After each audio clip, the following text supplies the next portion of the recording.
Her reflection in the gold-framed mirror looked flawless, silken black gown, diamond earrings, crimson lips, but beneath the surface, cracks had formed. Her husband, Dominic Kincaid, was a man of headlines and power lunches. Once, his touch had ignited her soul. Now, it was as cold as the obsidian tablet he kept on his desk. "Dominic," she called, stepping into his cavernous study. No answer. His absence had become routine. Late-night meetings, hushed phone calls, sudden trips to London or Geneva. His body was present, but his spirit lived elsewhere. "Ma'am, would you like me to prepare dinner?" Amelia, the housekeeper, appeared quietly. "No, thank you. I'm not hungry." But hunger gnawed at her, hunger for truth, for warmth, for the man she once knew. The life they portrayed on social media, the charity galas, the vacation homes, the dazzling smiles, was an elaborate play staged for the world. She had always been the devoted wife, the perfect accessory in his billion-dollar empire. But even the most polished cage is still a prison. Over steaming lattes at Serafina's favorite garden cafe, Lena Petrova leaned in, her eyes sharp beneath her blonde fringe. "You've noticed, haven't you?" Lena's voice was barely a whisper. "Noticed what?"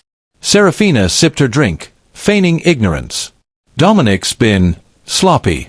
Offshore deals, shadow accounts, and whispers about a woman. It's not just business, Sarah." Serafina's grip tightened around her cup. "That's ridiculous. Dominic's a public figure. People love to talk. Sarah, I'm your best friend. I don't bring you rumors, I bring you facts." Lena slid a photo across the table. Dominic, in a faraway villa, smiling at a woman with soft auburn hair. A boy, no older than 5, sat between them. Serafina pushed it back. "Photos can be misleading." Lena's expression softened. "I know you love him. But love should never blind you to the truth." Serafina forced a shaky laugh. "Dominic would never. Not to me." But a crack had splintered the porcelain. And Serafina would soon learn how deep the fracture ran. It was a drizzly Thursday when Serafina decided to organize Dominic's study for an upcoming charity auction. His mahogany desk, usually pristine, had a loose drawer that snagged her attention. Her manicured nails pried it open. A false panel clicked, revealing a slim compartment. Inside, bundles of cash, an unfamiliar passport, and a birth certificate. Her chest tightened as she read the name. Elias Kincaid. Mother, Isla Vance. Date of birth, 5 years ago. Her heartbeat thundered in her ears. Beneath the certificate was a faded photograph. Dominic, Isla, and the little boy. Her breath caught. The boy had Dominic's stormy gray eyes, the same ones that now stared back at her in curated social media posts, except Dominic had labeled the boy as a charity orphan. "No." Her voice trembled as she dropped the photograph. The room spun, the air thick with betrayal. The man she loved, the life she believed in, it had all been a carefully constructed illusion. Serafina's hands shook as she scrolled through Dominic's Instagram feed. There he was, Dominic with Eli, his supposed charity protégé. There was no mistaking the resemblance now. The same dimpled smile. The same stubborn jawline. And in each photo, Dominic's hand lingered protectively on the boy's shoulder. Her stomach churned. A distant memory resurfaced. Dominic, 2 years ago, showing her a photo. "He's just a kid from our foundation. Poor thing's been through so much. I'm going to help him." Had he already known? Had he always known? Tears blurred her vision as she pieced it together. The charity trips. The secret bank accounts. The late-night calls. Eli wasn't a cause. Eli was his son. The magnitude of his deception suffocated her. Serafina could no longer hold the weight of silence. The estate was eerily quiet when Dominic returned that night, shaking rain from his tailored coat. "Serafina," he greeted, dropping his briefcase. "Up so late." She stood by the fireplace, the birth certificate clutched in her trembling hand. "You've been busy with your charities," she began, her voice a fragile thread. He loosened his tie, his face unreadable. "Yes. The foundation's expanding." "Is that what you call it? Expansion?" She tossed the birth certificate onto the table like a grenade. His eyes flicked to it. A muscle ticked in his jaw. You went through my things. That's all you have to say. Her voice rose. Not an ounce of remorse. Dominic sighed, walking toward the decanter. Would you like a drink? You seem unsteady. Unsteady. She barked a hollow laugh. You've built a life with another woman. You have a son. And you've paraded him as a charity case to the world. He poured himself a glass of scotch, unfazed. I always knew you'd find out eventually. Her throat tightened. Why, Dominic? Why the lies? He sipped calmly. Because image is everything. You and I, we were a perfect image. Power couple. Philanthropists. The media loved us. But Isla gave me something you couldn't. Her chest splintered. A child. He didn't deny it. I plan to tell you, he continued, his voice ice over steel. I'm divorcing you. Isla and I will marry. Elias will inherit everything. You've served your purpose. Her heart shattered. Served my purpose? I loved you. I stood by you. Love, he sneered. Such an overrated currency. Tears pooled in her eyes, but she would not let them fall, not in front of him. I'm not leaving quietly, she whispered. His lips curved into a cold smirk. What can you possibly do? Everything you have, your lifestyle, your status, it's because of me. You're wrong, she breathed. You never owned me. And you will regret underestimating me. Their eyes locked. A silent war declared. Serafina turned, her spine straight, her soul ablaze. Dominic called after her, You're just a social ornament, Serafina. Don't fool yourself. But as she ascended the grand staircase, her mind already racing through possibilities, she whispered to herself. Watch me. The rain hammered against the window of Lena's apartment as Serafina recounted everything. The birth certificate, the photo, Dominic's cruel confession. Lena listened, stone-faced, her fingers drumming against her tablet.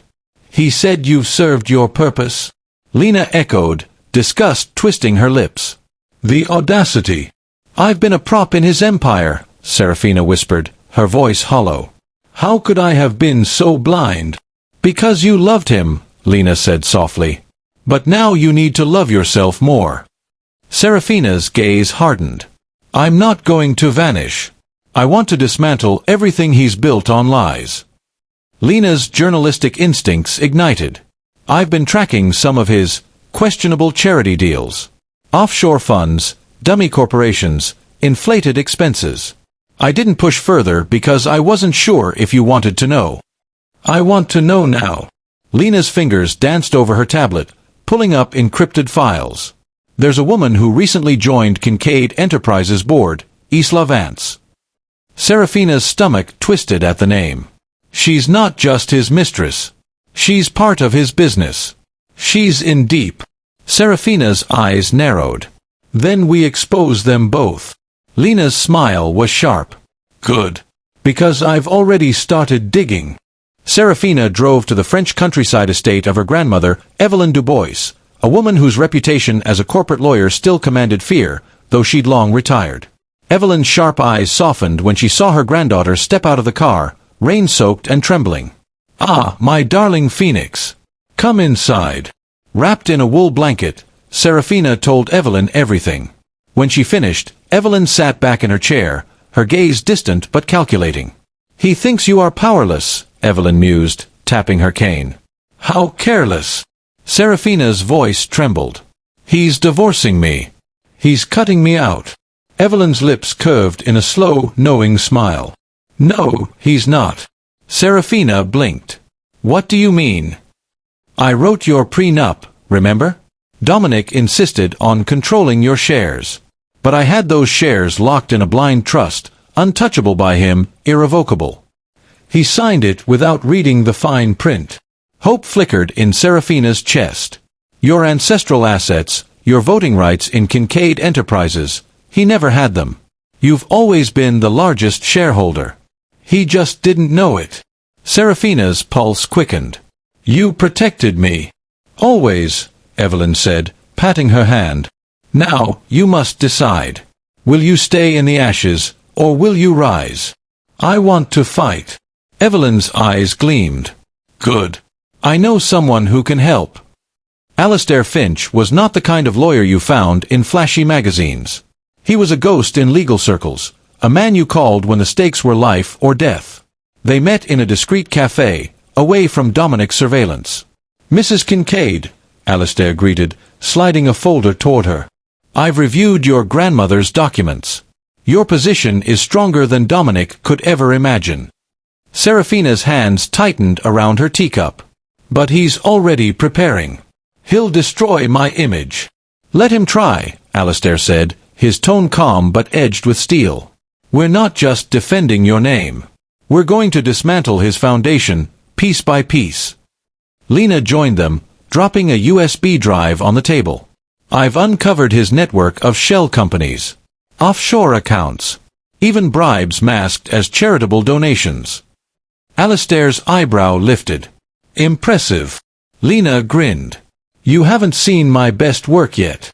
Dominic also committed bigamy, Alistair added, flipping through legal papers. A loophole in your marriage contract could legally render his union with Isla invalid. Seraphina's resolve crystallized. Then we attack on all fronts. Financial, legal, public. Alistair smirked. I do love a good chess game. Dominic struck first. Tabloids erupted with scandalous headlines, the unstable heiress, Seraphina's wild spending and secret affairs. Photoshopped images of Seraphina with unknown men flooded the internet. Anonymous sources claimed she had spiraled into reckless behavior. Dominic's media allies flooded talk shows, painting her as a gold digger, a socialite clinging to relevance. Seraphina's phone buzzed with cruel messages. Her charity partners hesitated. Invitations vanished. Friends distanced themselves. At a private event, she overheard whispers. Such a shame about Seraphina. She seemed so poised. She's always been fragile, hasn't she? Dominic's smear campaign was working. Until Lena stormed into her penthouse, seething. He's controlling the narrative. But not for long. What can we do? Lena's eyes burned. We drown him in his own truth. Lena and Alistair worked tirelessly, tracing Dominic's encrypted communications and offshore transfers. They combed through his charity's financial records, hunting inconsistencies. One night, Lena's triumphant scream shattered the silence. I've found it! She waved her laptop, her face alight. A hidden server. Password-protected files. Email chains between Dominic, Isla, and shell companies. She clicked open a thread. Dominic, move the funds through the Singapore front. Isla will handle the paperwork. We'll announce the new charity arm next month. Perfect cover. Isla, Seraphina suspects nothing. Soon the board will be ours. Lena grinned. And look at this, offshore transfers tied to Isla's private accounts. She wasn't just a mistress. She was laundering money for him. Alistair's expression darkened. This is enough to bury them both. Seraphina's voice was steel. Good. I want the world to see who they really are. But we need one more thing, Alistair said.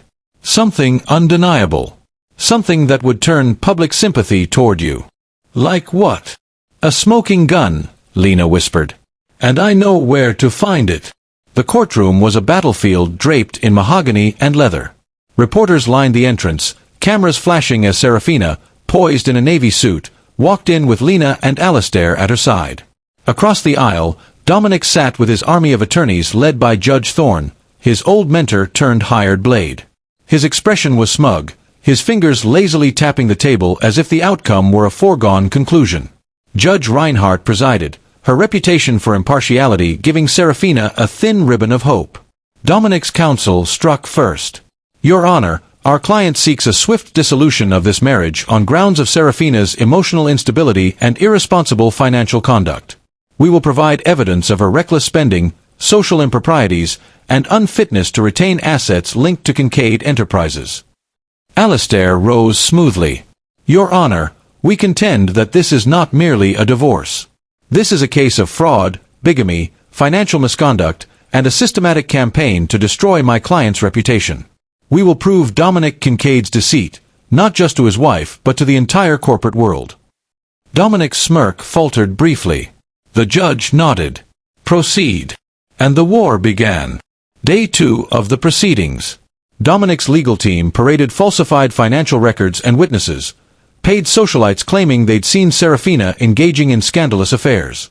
Serafina sat still, breathing through the slander, her grandmother's earlier words anchoring her, "Hold your silence until it counts." When it was Alistair's turn, he approached the bench with calm confidence. "Your Honor, I present Exhibit C, Serafina Dubois' prenuptial agreement and blind trust documentation." The courtroom hushed as he laid out Evelyn's airtight legal strategy. Contrary to Mr. Kincaid's public statements, he never controlled his wife's assets, nor did he have voting rights in Kincaid Enterprises. These assets have always resided in a trust inaccessible to him, protected by the very contract he willingly signed. The judge's eyes scanned the documents, her brows lifting in surprise. "Mr. Kincaid, did you knowingly sign this agreement?" Dominic shifted in his seat. "It's a mistake, surely a misinterpretation." Alistair's voice sharpened. "Is it a misinterpretation that you signed every page, initialed every clause? Perhaps your oversight was the real mistake." The ripple through the courtroom was palpable. Dominic's empire had just taken its first hit. The next blow was forensic. Alistair called the expert witness, a forensic accountant named Mara Chen. Mara detailed the complex web of Dominic's offshore accounts, shell companies, and siphoned charitable funds. She projected charts, transaction trails, and encrypted messages, each thread tying Dominic directly to financial fraud. Lena, in the gallery, squeezed Serafina's hand as the evidence mounted. "Mr. Kincaid," Alistair's voice boomed, "can you explain why millions intended for underprivileged children were routed to accounts controlled by Isla Vance?" Dominic's jaw clenched. "I have no knowledge of those transactions." "Your digital signature is on every transfer," Alistair pressed, clicking through the damning slides. "And here's an email you sent, explicitly instructing Isla to handle the offshore laundering." Dominic's team fumbled for objections, but the judge waved them off. Serafina's pulse steadied.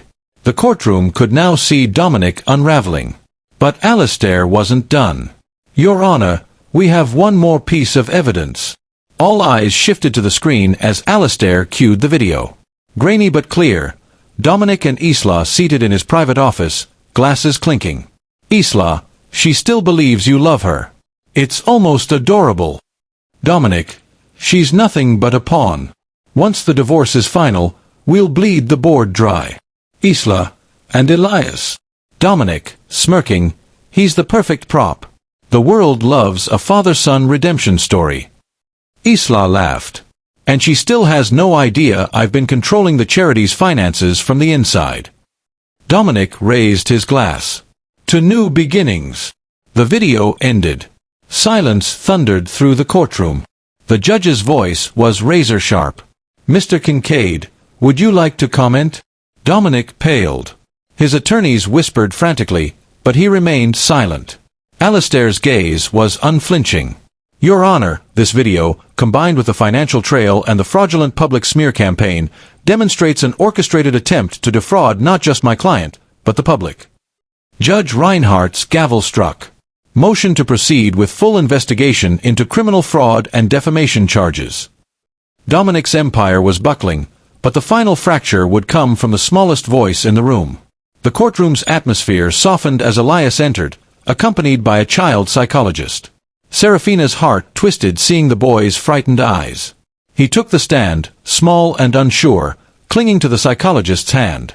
Alistair approached gently. "Elias, do you remember me? We met yesterday." The boy nodded. "I just want to ask you a few questions. There are no right or wrong answers. Do you understand?" Another nod. "Can you tell me who told you to call Mr. Kincaid Daddy at those charity events?" Elias's gaze flickered to Dominic, who stared back with veiled warning. My mommy said to," Elias whispered. "And what else did your mommy tell you?"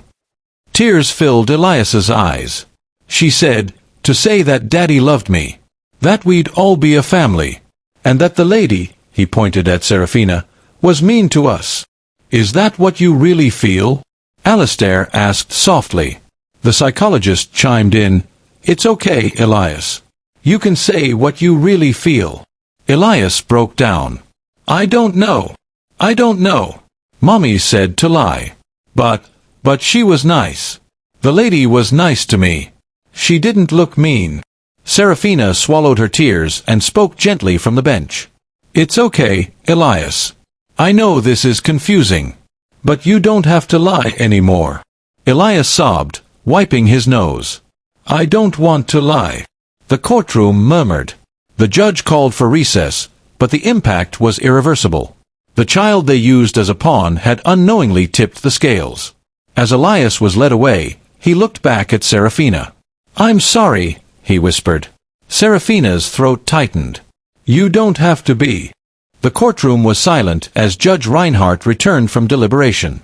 Dominic's once proud frame was now visibly strained. His jaw tightened, but his eyes betrayed panic.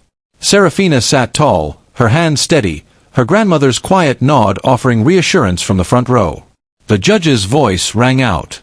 Having reviewed the financial records, the forensic evidence, the hidden footage, and the testimony of minor Elias Kincaid, the court finds Mr. Dominic Kincaid guilty of fraudulent financial activities, defamation, and psychological manipulation. The room trembled with the weight of her words. In addition to criminal investigations, the court awards Seraphina Dubois significant compensation for damages, emotional distress, and legal expenses.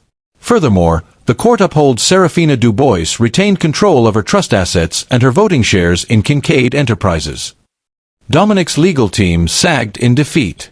Additionally, the court deems the union between Mr. Kincaid and Ms. Isla Vance invalid under the circumstances of bigamy and fraud. Ms. Vance is to be investigated for her role in the laundering scheme. Seraphina exhaled deeply, tears threatening to spill, but not from sorrow. From relief. Dominic shot her a final look, venomous and desperate. You've ruined me, he snarled under his breath as they exited the courtroom. Seraphina's response was cold and steady. No, Dominic. You did that all by yourself. The collapse was swift. Stock prices for Kincaid Enterprises plummeted. Board members defected. Investors fled. Lawsuits piled like rubble in the wake of an implosion. Media headlines screamed. CEO's empire crumbles amid fraud scandal. Philanthropic power couple exposed as elaborate lie. Isla Vance's assets were frozen. She faced public disgrace and criminal charges. Attempts to reach out to Dominic were met with silence. He had abandoned her to save what little he could. His private jets were repossessed. His luxury estates listed in foreclosure auctions. Seraphina, now a majority shareholder, was offered the opportunity to take over the company. But she declined. She wanted no part of the rotting skeleton Dominic left behind. Instead, she sold her shares at a critical moment, securing a fortune that would fund something far more meaningful. The waves of the coastal town lapped gently at Seraphina's bare feet as she walked the beach alone, her designer shoes swinging from her fingertips. In the quiet, she finally breathed. No flashing cameras. No courtrooms. No battles. She bought a modest villa near the shore, where children's laughter from nearby parks filled the air more than boardroom tension. She invested in a charitable foundation for children's welfare, not a photo opportunity, but real, tangible impact. She picked up her passion for painting, filling canvases with bold colors that mirrored her healing heart. When she met Dr. Julian Thorne, it wasn't fireworks or instant infatuation. It was gentle. He was a pediatric oncologist, kind but persistent, a man who genuinely listened. Their friendship blossomed over shared community projects and slow afternoon walks. One evening, watching the sunset over the waves, Julian asked, "Do you ever miss the old life?" Seraphina smiled softly. Not for a second. Months turned into seasons. Seraphina's foundation expanded internationally, focusing on child protection and ethical business initiatives. She became a voice for those exploited by corporate greed, a story that inspired women to rise from betrayal, to reclaim their narrative. At a charity gala hosted in the coastal town, Julian stood beside her as an equal, not a shadow. "Your legacy," he told her, "isn't just what you survived. It's what you've built because you survived." Their bond deepened into love, one that asked nothing of her but honesty and presence. Serafina, no longer chained to the demands of appearances, married Julian in a quiet ceremony overlooking the sea, their vows simple but profound. There were no paparazzi. No flashing headlines. Just peace. Just freedom. Years later, on a quiet afternoon, Serafina sat on a bench overlooking the sea, flipping through a journal she'd begun during the darkest days. In its final pages, she wrote, "Betrayal burned my life to the ground. But from those ashes, I chose to rise. Love is not a gilded cage. It is the open sky. And wealth is not counted in dollars, but in the hearts you lift, the lives you change." Across the street, Dominic now worked quietly at a humble auto repair shop, stripped of his empire, his suits traded for oil-stained overalls. He glanced up once, their eyes briefly meeting. There was no malice. No triumph. Only the ghost of a man who had gambled everything, and lost. Serafina stood, walking away, Julian soon at her side, their fingers intertwined. She looked toward the endless horizon and smiled. Her story, her rebirth, had become her legacy. Not one of scandal, but one of integrity, love, and the power to bloom beyond betrayal. The end.